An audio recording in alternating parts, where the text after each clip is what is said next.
Hello दोस्तों, advance paramedical coaching में आपका स्वागत है। हम बात कर रहे थे रेडियोग्राफी फर्स्ट पोजीशन में चेस्ट की। हमारे 2 व्यू कंप्लीट हो गए थे। एक बार उसका रिवीजन कर लेते हैं।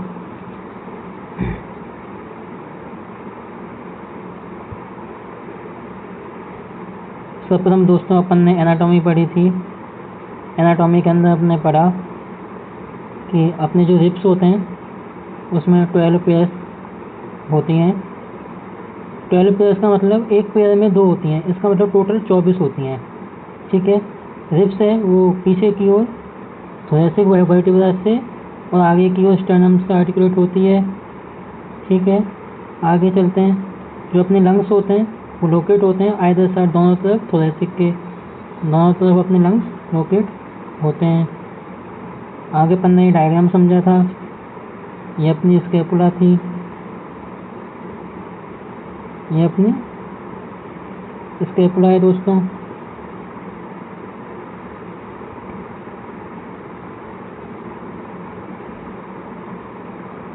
ये अपनी क्लेविकल है। यहाँ अपनी स्टर्नम होती है और ये आपको पूरी दिख रही है, ये अपना वर्टिब्रल कॉलम है जो कि सर्वाइकल स्पाइन से लंबर कोकिक्स तक होता है। ठीक है, इसके बाद अपन ने व्यू स्टार्ट किया था, the view of chest x ray. ये अपने कुछ व्यू थे, एपी हो गया, पीए हो गया, लेटरल हो गया, ऑब्लिक हो गया, लेटरल डेकोबाइटस हो गया, अपाइकोग्राम हो गया और लोरोटिक हो गया। आगे कुछ हमारी गाइडलाइंस थी, ये अपने मैं आपको कल बता ही दिया था। आज अपन चालू करेंगे चेस्ट का लेटरल व्यू। उससे पहले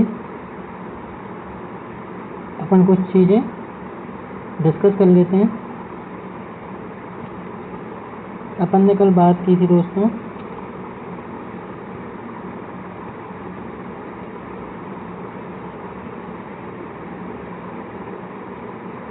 एपी और पीए की। एपी और पीए का मतलब, एपी का मतलब होता है एंटीरियर से पोस्टीरियर और पीए का मतलब होता है पोस्टीरियर टू एंटीरियर। ठीक है, आज अपन बात करेंगे लेटरल व्यू की। लेटरल का मतलब 90 डिग्री रोटेट होना।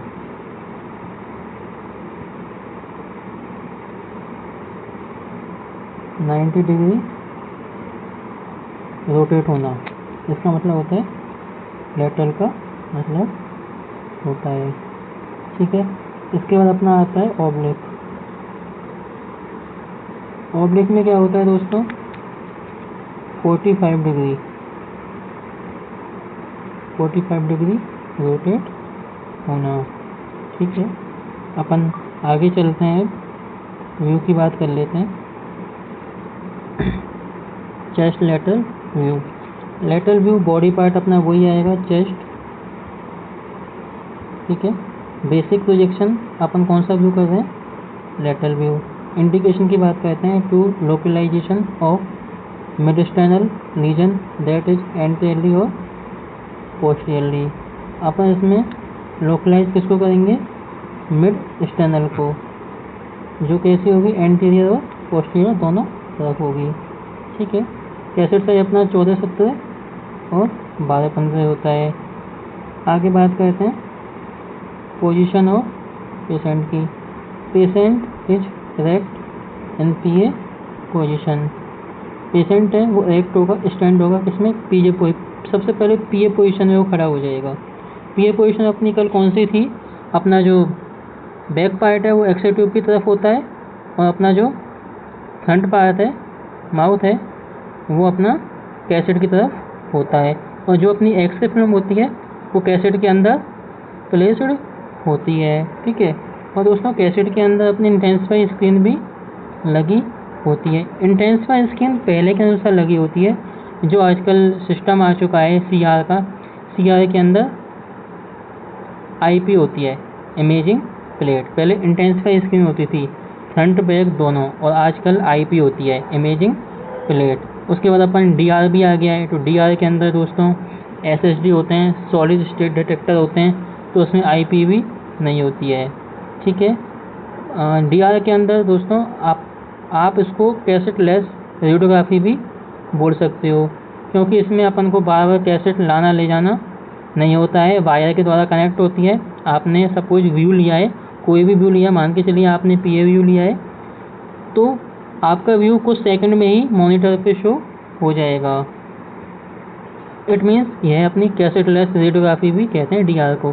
सीआर के अंदर अपनी इमेजिंग प्लेट होती है, उसमें अपन एक्सरे फिल्म नहीं डालते हैं, उसमें इमेजिंग प्लेट होती है।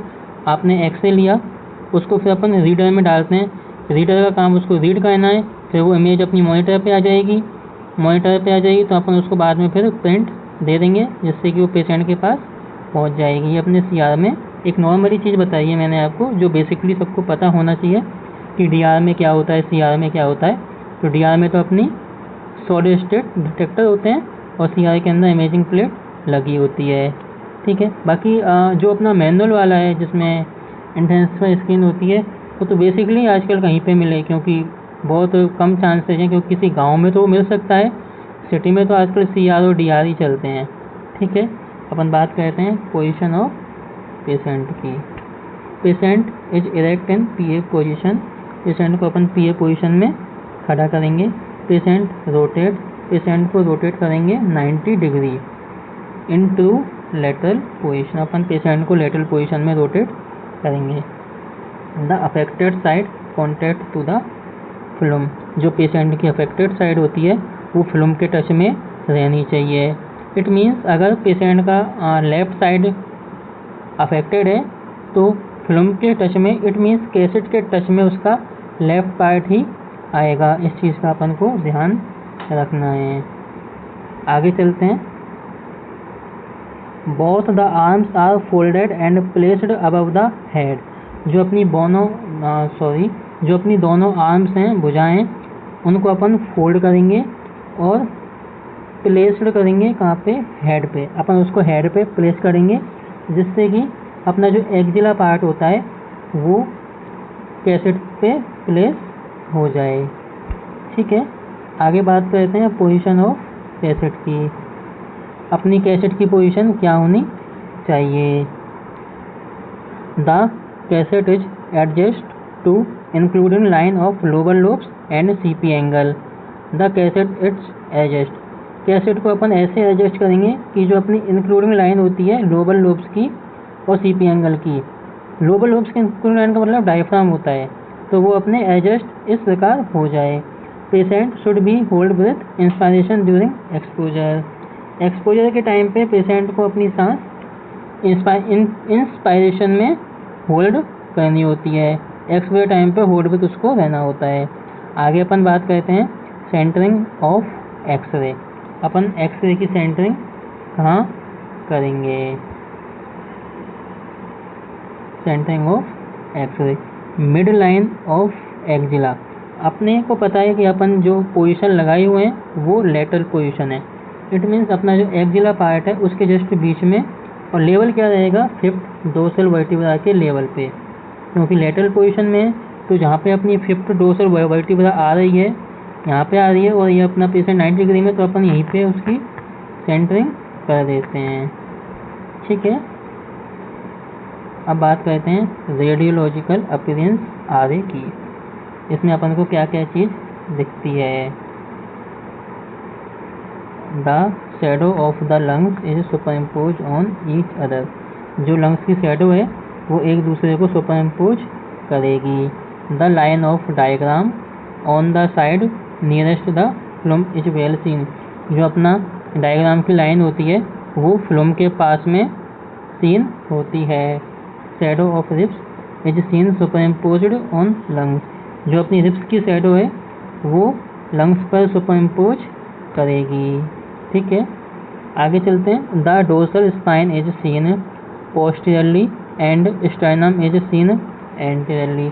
जो अपनी डोर्सल स्पाइन, इट मीन्स जो थोरेसिक वर्टिब्रा है वो भी अपनी सीन होगी पोस्टीरियरली में, और जो अपनी स्टर्नम है वो हमें आगे की ओर सीन होती है। बात करते हैं एक्सपोजर फैक्टर की। इसमें अपन एक्सपोजर फैक्टर याद रखते हैं। जो अपनी डिस्टेंस होती है वो मैंने आपको बताया था, इरेक्ट पोजीशन में, स्टैंडिंग पोजीशन में वो केवल 180 सेंटीमीटर ही रहती है। एम में इसमें अपन 30 देते हैं, ठीक है। और अपना जो के वी है वो अपन 80 देंगे, बिकॉज लेटरल व्यू है तो के वी अपन को ज़्यादा देना पड़ता है, एम एस भी ज़्यादा देना पड़ता है, ठीक है। और इसमें अपन ग्रेड का यूज़ नहीं करेंगे, ठीक है। अब आगे अपना बात आता है चेस्ट ऑब्लिक व्यू की। दोस्तों ये जो अपने आज दो व्यू पढ़ेंगे, चेस्ट लेटरल तो अपन ने पढ़ ही लिया है, आगे अपन चेस्ट का ऑब्लिक व्यू भी पढ़ लेंगे, लेकिन जो इसके डायग्राम है वो अपन कल देखेंगे, ठीक है। आज अपन केवल व्यू ही पढ़ रहे हैं, तो कल अपन रीजन क्लास के अंदर इसके डायग्राम भी देख लेंगे और बाकी की जो चीज़ें हैं वो भी कल अपन डिस्क्राइब करेंगे, ठीक है। आगे चलते हैं दोस्तों, बात करते हैं चेस्ट ऑब्लिक व्यू की। बॉडी पार्ट अपना आपको पता ही है, सेम चेस्ट रहेगा। बेसिक प्रोजेक्शन अपन ऑब्लिक व्यू कर रहे हैं। ऑब्लिक व्यू का मतलब दोस्तों ध्यान रखो 45 डिग्री या 75 डिग्री। ऑब्लिक व्यू है 45 या 75 डिग्री में ही अपन लेते हैं, ठीक है। और अपन इन्वेस्टिगेशन करेंगे ऑब्लिक व्यू में रिब्स फ्रैक्चर, अपन इसमें रिब्स फ्रैक्चर के लिए ऑब्लिक व्यू करते हैं। आगे बात करते हैं कैसेट साइज की। इसमें कैसेट साइज अपना 14-17 और 12-15 यही रहता है, ठीक है, सेम रहेगा। चेस्ट के अंदर तो कैसेट साइज एकदम सेम रहेगा। पोजीशन ऑफ पेशेंट, बात करते हैं दोस्तों कि अपने पेशेंट की पोजीशन क्या रहती है। पेशेंट इरेक्ट, ये थोड़ा टाइपिंग की मिस्टेक है। Patient erect in to PA position, then rotate the patient with left shoulder in contact with the film. Patient क्या करेगा, इरेक्ट होगा, खड़ा होगा पीए पोजीशन में और रोटेट करेंगे उसको। पेशेंट को अपन रोटेट करेंगे विद, कैसे रोटेट करेंगे कि जो अपना लेफ्ट शोल्डर है वो फिल्म के साथ में कॉन्टैक्ट में आ जाए और जो अपना राइट शोल्डर है वो अपना फिल्म से दूर रहे, ठीक है। Till the line of the body is at an angle of 45 degree या 75 डिग्री। इस बात का ध्यान रखना, अपन ने पेशेंट को पीए पोजीशन में खड़ा कर दिया है। इसके बाद अपन उसको अब कहेंगे कि तू 45 डिग्री में एंगल उसको अपन दिलवाएंगे, ठीक है, 45 में या 75 में, जिससे क्या है अपनी व्यू अच्छे से आए, व्यू के अंदर कोई भी इशू नहीं आए। व्यू अपन को अच्छे से लेना होता है दोस्तों, व्यू के अंदर कोई भी इशू नहीं आना चाहिए। आगे चलते हैं। The left arm is kept behind the patient back for the right arm राइज्ड forward and upward with hand resting on the film. जो अपनी लेफ्ट आर्म होती है वो अपन क्या करेंगे, पेशेंट बैक के पीछे की ओर, और जो अपनी राइट आर्म होती है उसको हम राइज करेंगे फॉरवर्ड में और अपवर्ड में, इसके साथ में हैंड के साथ में, जो कि फिल्म पे रेस्ट हो जाएगी, ठीक है। आगे चलते हैं। Patient should be hold breath in inspiration during the exposure. Patient exposure के टाइम पे अपनी ब्रेथ को होल्ड करेगा, ठीक है। Position of cassette, the upper border of cassette should be 2 inch above to the level of the shoulder. जो अपनी cassette का अपर बॉर्डर होता है वो 2 इंच ऊपर होगा, किसके लेवल से, शोल्डर के लेवल से। इट मीन्स क्या होता है दोस्तों, जो कैसेट की पोजीशन होती है अपन शोल्डर से 2 इंच ऊपर इसलिए लेते हैं जो अपना चेस्ट का पार्ट है, अपर पार्ट, वो कहीं से कट नहीं जाए। अपनी अगर चेस्ट का पार्ट थोड़ा सा भी कहीं से कट जाएगा तो अपना एक्सपोजर भी ख़राब होगा, फिल्म भी ख़राब हो जाएगी। फिल्म अपन मैनुअल के तरीके से बात कर रहे हैं, जो अपनी फिल्म है वो भी अपनी डैमेज हो जाएगी। और दूसरा, फिल्म तो दोस्तों बहुत कॉस्टली आती है, इसलिए हमें ये चीज़ों का ध्यान रखना ज़रूरी होता है। आगे चलते हैं दोस्तों अपन। कैसेट की बात तो अपनी हो गई है, सेंटरिंग की बात कर लेते हैं, उसके बाद अपन आगे बात करेंगे। Centering of x ray, central ray over the right scapula at the level of fifth dorsal vertebra at right angle to the flume.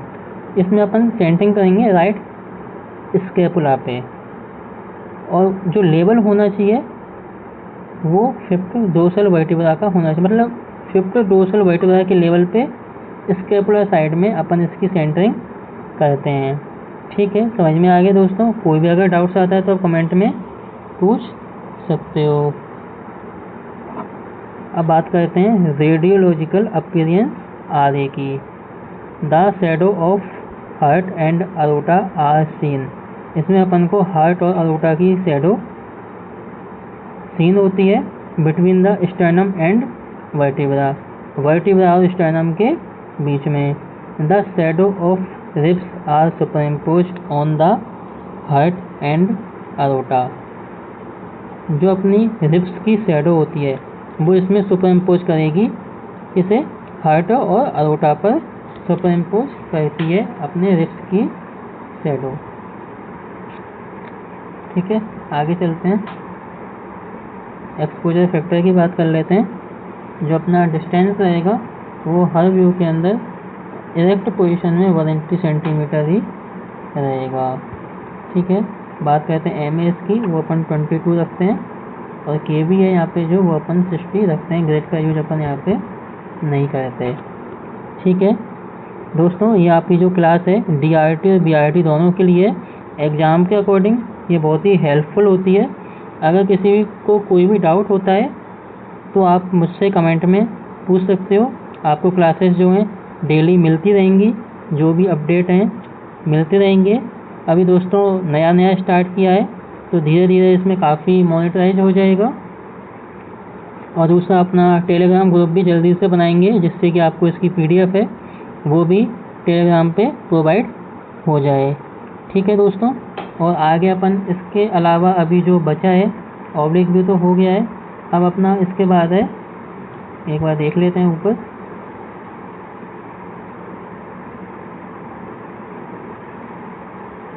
ये अपने पोजीशन थी अपने पीए व्यू की। ठीक है, ये अपना जो फ्रंट पार्ट है चेस्ट एक्से फ्लूम के कॉन्टेक्ट में रहता है, और बैक पार्ट एक्से ट्यूब की तरफ रहता है। इरेक्ट पोजीशन है दोस्तों, आप ध्यान से देख लो। आप आगे जब भी व्यू करो तो आप इसी पोजीशन में पेशेंट को खड़ा करोगे, और ये देख लेना जो उसकी चेस्ट है वो चेस्ट कैसेट के कॉन्टेक्ट में ही रहनी चाहिए। ऐसा नहीं है कहीं पार्ट बाहर आएगा तो अपनी फिल्म ख़राब हो जाएगी, और दूसरा पेशेंट को भी ज़्यादा डोज खानी पड़ेगी। और दोस्तों जो अपनी डोज होती है वो काफ़ी, रेडिएशन की बात कर रहा हूँ, वो काफ़ी हार्मफुल होती है। ठीक है, ये अपने आप को मैंने एपी की पोजीशन बताई थी सुपाइन व्यू के अंदर। ठीक है, ये आप देख सकते हो, ये अपनी एक्सरे ट्यूब है, ये लिखा भी हुआ है यहाँ पे। ठीक है, और ये अपनी जो देखो पेशेंट का जो बैक पार्ट है x ray film, it means cassette के टच में रहता है, और जो फ्रंट पार्ट रहता है वो एक्सरे ट्यूब की तरफ में रहता है। ये पोजीशन आपको अच्छे से ध्यान रखनी है। ठीक है दोस्तों, आगे चलते हैं।